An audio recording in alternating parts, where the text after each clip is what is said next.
नमस्कार, मैं शिवानी। बिहारी न्यूज में आपका स्वागत है। खबरों की ओर बढ़ने से पहले एक नजर डालते हैं शाम तक की टॉप हेडलाइंस पर। बिहार में खुलेंगे 15 नए जिला सहकारी बैंक और 144 प्रखंडों में शाखाएं। मई में चलेगा विशेष बैंकिंग अभियान। ग्रामीण क्षेत्रों में 14 माइक्रो एटीएम हुए वितरित। बिहार क्रिकेट में 369 पुरुष और 22 महिला गेंदबाजों का हुआ चयन। 16 मई को मोइन उल हक स्टेडियम में होगा चयनित गेंदबाजों का दूसरा राउंड। बीसीए ने सभी चयनितों को दी बधाई। बिहार में चल रहा प्रीपेड मीटर अपग्रेडेशन। 15 मई तक प्रीपेड मीटर सेवाएं रहेगी बंद। एसएमएस से मिलेगी सूचना। शेखपुरा में 20 मई को लगेगा एक दिवसीय रोजगार मेला। इस्लामिया हाई स्कूल के मैदान में होगा मेले का आयोजन। 25 निजी और स्थानीय नियोजक लेंगे भाग। विराट कोहली के टेस्ट संन्यास से क्रिकेट जगत में मचा हलचल। प्रीति जिंटा ने जताया दुख, कहा खास तौर पर विराट के लिए ही देखती थी टेस्ट क्रिकेट। अब चलिए बढ़ते हैं शाम तक की बड़ी खबरों की ओर विस्तार से। बिहार में खुलेंगे 15 नए जिला सहकारी बैंक और 144 प्रखंडों में शाखाएं। बिहार में सहकारी बैंकों के विस्तार की योजना के तहत राज्य सरकार ने 15 नए जिला सहकारी बैंक और 144 प्रखंडों में शाखाएं खोलने का प्रस्ताव रिजर्व बैंक को भेजा है। सहकारिता मंत्री डॉक्टर प्रेम कुमार ने बताया कि अंतर्राष्ट्रीय सहकारिता वर्ष में हर गाँव तक बैंकिंग सेवा पहुँचाने का लक्ष्य है। अब तक 805 पंचायतों में सेवा दी गई है। 1123 स्थलों पर जागरूकता कार्यक्रम हुए हैं और 1723 नए खाते खोले गए हैं। मई में विशेष बैंकिंग अभियान चलेगा। ग्रामीण क्षेत्रों में 14 माइक्रो एटीएम वितरित किए गए हैं। वेजफेड के तहत अब तक 470 प्रखंडों में समितियां बन चुकी हैं और 4 यूनियन का गठन हो चुका है। 15 जून तक बाकी प्रखंडों में समितियां बन जाएंगी। समितियों को कोल्ड स्टोरेज और गोदाम निर्माण के लिए 64 स्थानों पर अनुदान स्वीकृत किया गया है। बिहार क्रिकेट में 369 पुरुष और 22 महिला गेंदबाजों का हुआ चयन। बिहार क्रिकेट एसोसिएशन द्वारा 9 से 10 मई को आयोजित बॉलर्स की खोज ट्रायल का परिणाम घोषित कर दिया गया है। इस विशेष चयन प्रक्रिया में राज्य भर से आए युवाओं में से 369 पुरुष और 22 महिला गेंदबाजों का चयन हुआ है। चयनित खिलाड़ियों की सूची बीसीए की वेबसाइट पर उपलब्ध है। चयन प्रक्रिया के दौरान खिलाड़ियों का मूल्यांकन गति, स्पिन, अनुशासन व फिटनेस के आधार पर किया गया है। चयनित गेंदबाजों का दूसरा राउंड 16 मई को मोइन उल हक स्टेडियम पटना में होगा। बीसीए का उद्देश्य राज्य को मजबूत गेंदबाजी टैलेंट देना है और भविष्य की विभिन्न टीमों में योगदान दे सके। चयनित खिलाड़ियों को विशेष प्रशिक्षण शिविरों में तैयार किया जाएगा। बीसीए ने सभी चयनितों को बधाई दी और असफल खिलाड़ियों को भविष्य में बेहतर प्रदर्शन के लिए प्रोत्साहित किया। आयोजन की सफलता में सभी का योगदान सराहनीय रहा। पटना में पिंक बस का रूट तय, पास शुल्क हुआ घोषित। जी हां, पटना में जून से महिलाओं के लिए विशेष पिंक बस सेवा शुरू होगी। पहली पिंक बस गांधी मैदान से दानापुर स्टेशन तक चलेगी।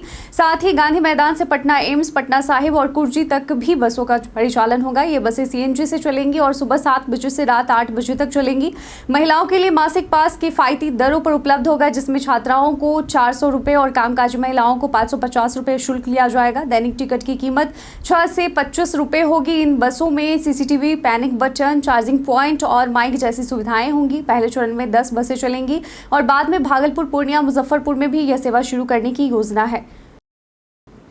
बिहार में प्रीपेड मीटर सेवाएं 15 मई तक रहेगी बंद। एसएमएस से मिलेगी सूचना। बिहार की दोनों विद्युत वितरण कंपनियां south Bihar power distribution company limited और north Bihar power distribution company limited smart prepaid meter प्रणाली को अपग्रेड कर रही है और यह कार्य 13 मई से 15 मई 2025 तक किया जाएगा, जिसके कारण प्रीपेड मीटर की सेवाएं अस्थायी रूप से प्रभावित रहेंगी। अपग्रेडेशन का कार्य गया, मुजफ्फरपुर और भागलपुर शहरी क्षेत्रों को छोड़कर राज्य के अन्य शहरी क्षेत्रों में होगा और इस दौरान प्रीपेड प्रणाली बंद रहेगी, जिससे डिडक्शन और बिजली विच्छेदन जैसी सेवाएं प्रभावित होगी। उपभोक्ता मीटर रिचार्ज कर सकते हैं, लेकिन उनका बैलेंस केवल अपग्रेडेशन के बाद अपडेट होगा। हालांकि विद्युत आपूर्ति बिना किसी रुकावट के जारी रहेगी। उपभोक्ताओं को इस असुविधा के बारे में एसएमएस के माध्यम से जानकारी दी जा चुकी है। शेखपुरा में 20 मई को लगेगा एक दिवसीय रोजगार मेला। शेखपुरा में श्रम संसाधन विभाग के निर्देश पर 20 मई 2025 को एक दिवसीय नियोजन सह व्यवसायिक मार्गदर्शन मेला आयोजित किया जाएगा, जो इस्लामिया हाई स्कूल के मैदान में होगा और इसमें लगभग 25 निजी और स्थानीय नियोजक भाग लेंगे। मेले में 8वीं से लेकर BSc, BCom, BCA, ITI, diploma जैसे योग्यताधारी अभ्यर्थी भाग ले सकते हैं। साथ ही सरकारी विभागों के स्टॉल भी होंगे, जहां अभ्यर्थी सरकारी योजनाओं की जानकारी ले सकेंगे। मेला में भाग लेने के लिए निबंधन अनिवार्य है, जिसे जिला नियोजनालय पर या www.ncs.gov.in पर किया जा सकता है। यह मेला पूरी तरह से निःशुल्क है। जिला प्रशासन ने बेरोजगार युवाओं से मेला में भाग लेने और प्रचार प्रसार करने की अपील की है। बिहार सरकार ने शिक्षकों के वेतन के लिए दी 28 अरब की मंजूरी। बिहार सरकार ने 2025-26 वित्तीय वर्ष के लिए माध्यमिक शिक्षकों और पुस्तकालयाध्यक्षों के वेतन के लिए 28 अरब 18 करोड़ 62 लाख 96 हजार रुपए की राशि मंजूर की है। इससे जिला परिषदों और नगर निकायों में कार्यरत शिक्षकों को समय पर वेतन मिलेगा, जो पिछले 2-3 महीनों से पेंडिंग था। डिप्टी सीएम सम्राट चौधरी ने कहा कि सरकार का उद्देश्य शिक्षकों को समय पर वेतन देना है ताकि उनका काम सही से चलता रहे। उन्होंने यह भी बताया कि यह राशि शीघ्र संबंधित इकाइयों को जारी कर दी जाएगी, जिससे शिक्षकों को किसी प्रकार की असुविधा नहीं होगी। सरकार राज्य की शिक्षा व्यवस्था को बेहतर बनाने की दिशा में काम कर रही है। 8 लीटर देसी शराब के साथ युवक गिरफ्तार। जमुई के खैरा थाना क्षेत्र में भीमाइन बहियार इलाके में पुलिस ने अवैध शराब और हथियार के साथ कृष्णा यादव नामक युवक को गिरफ्तार किया है। पुलिस को गुप्त सूचना मिली थी कि इलाके में अवैध रूप से देसी शराब बनाई गई और बेची जा रही है। पुलिस ने छापेमारी कर आरोपी को रंगे हाथ पकड़ लिया और उसके पास से 8 लीटर देसी शराब और एक देसी कट्टा बरामद किया गया। आरोपी लंबे समय से इस अवैध कारोबार में संलिप्त था और सुदूर इलाके का इस्तेमाल कर रहा था। शराब को मौके पर नष्ट कर दिया गया, जबकि हथियार को जब्त कर लिया गया है। आरोपी को न्यायिक हिरासत में भेज दिया गया है और पुलिस यह जानने की कोशिश कर रही है कि इस नेटवर्क में और कौन लोग शामिल हैं और इस कार्रवाई से इलाके में शराब माफियाओं में हड़कंप मच गया है। बिहार में 4200 लोक सेवक पर भ्रष्टाचार के आरोप। बिहार में सरकारी सिस्टम पर भ्रष्टाचार और अनियमितताओं के गंभीर आरोप लगे हैं, जिसमें करीब 4200 लोक सेवक शामिल हैं। निगरानी विभाग की रिपोर्ट के अनुसार इन आरोपों में सबसे ज्यादा मामले शिक्षा विभाग में सामने आए हैं, जहां 962 लोक सेवकों पर आरोप है, जिनमें 400 से अधिक शिक्षक शामिल हैं। इसके बाद पंचायती राज, सामान्य प्रशासन, पुलिस, भूमि सुधार और ग्रामीण विकास विभागों के अधिकारी भी आरोपों में फंसे हुए हैं। निगरानी विभाग ने स्पष्ट किया है कि 30 जून 2025 तक इन आरोपों में शामिल कर्मचारियों की पदोन्नति पर रोक रहेगी। बिहार सरकार अब पारदर्शिता और जवाबदेही को लेकर सख्त कदम उठा रही है और भ्रष्टाचार में लिप्त अधिकारियों के खिलाफ सख्त कार्रवाई की जा रही है। 15 अगस्त से पहले नए अस्पताल भवन और मेडिसिन ब्लॉक का होगा उद्घाटन। IGIMS शासी निकाय की बैठक में स्वास्थ्य मंत्री मंगल पांडे की अध्यक्षता में कई महत्वपूर्ण निर्णय लिए गए। 1200 यानी 1200 बेड के नए अस्पताल भवन और 500 बेड के मेडिसिन ब्लॉक की 3 विंग का निर्माण अगस्त तक पूरा करने का निर्देश दिया गया है। 15 अगस्त से पहले इन भवनों का उद्घाटन किया जाएगा। क्षेत्रीय चक्षु संस्थान के लिए 9 नए डॉक्टरों की नियुक्ति और डॉक्टरों के कौशल को बढ़ाने के लिए सर्जरी सिमुलेटर खरीदने की स्वीकृति भी दी गई है। इसके अलावा नए फैकल्टी प्रमोशन, छात्र छात्राओं के लिए नए हॉस्टल, डेंटल कॉलेज और प्रस्ताव और कई अन्य विकास कार्यों की भी स्वीकृति दी गई है। संस्थान में post graduate institute of dental education and research centre भी स्थापित होगा।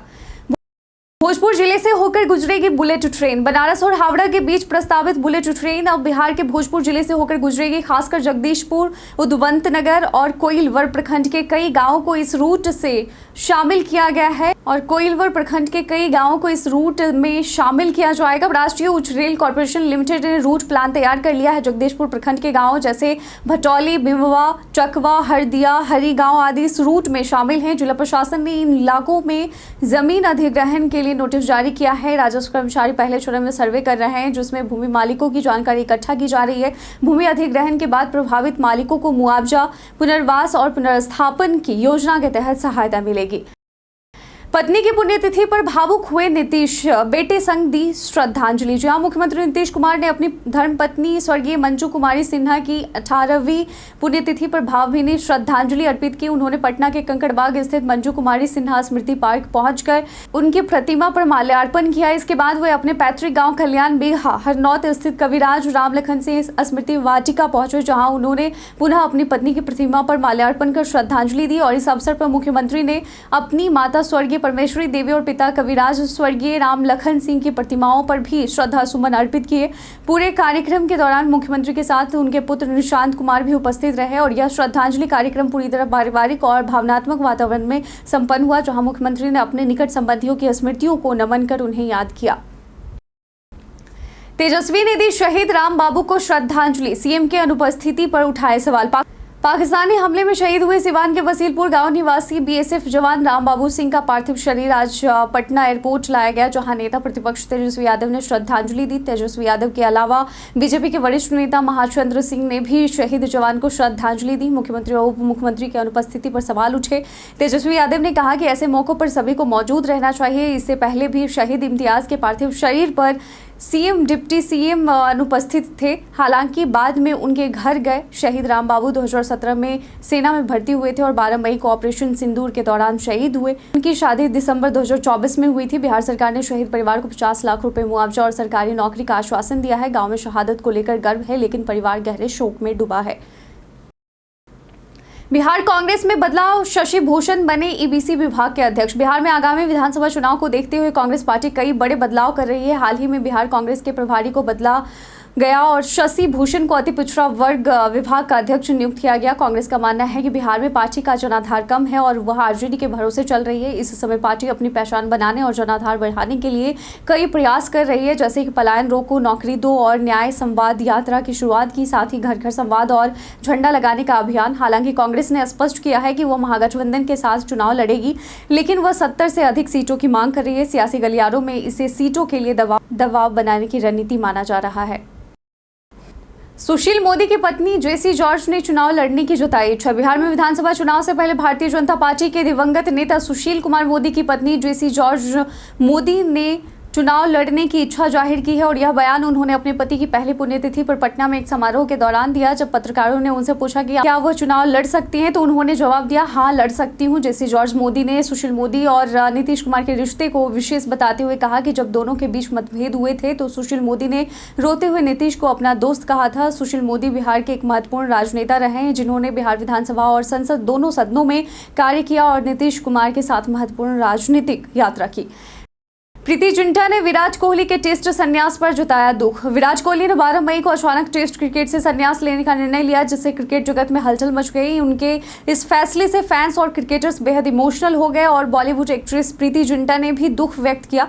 प्रीति जिंटा ने एक्स पर एक चैट सेशन में कहा कि वह टेस्ट क्रिकेट को खासतौर पर विराट कोहली के लिए ही देखती थी और उनके जाने से यह खेल पहले जैसा नहीं रहेगा। कोहली ने अपने 14 साल के करियर में 123 टेस्ट मैचों में 9,230 रन बनाए हैं, जिसमें 30 शतक और 31 अर्धशतक शामिल। उन्होंने 68 टेस्ट मैचों में भारत की कप्तानी की और भारत के सबसे सफल कप्तान बने।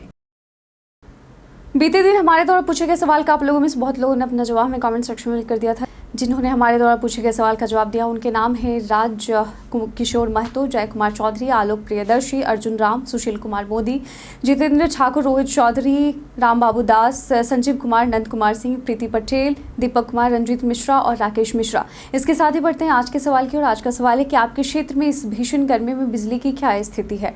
अपना जवाब है कमेंट सेक्शन में लिखकर जरूर बताइएगा, साथ ही अपने क्षेत्र का नाम भी जरूर लिखिएगा। आज के बुलेटिन में बस इतना ही। बिहार के तमाम खबरों के साथ अपडेट रहने के लिए देखते रहें बिहारी न्यूज़। धन्यवाद।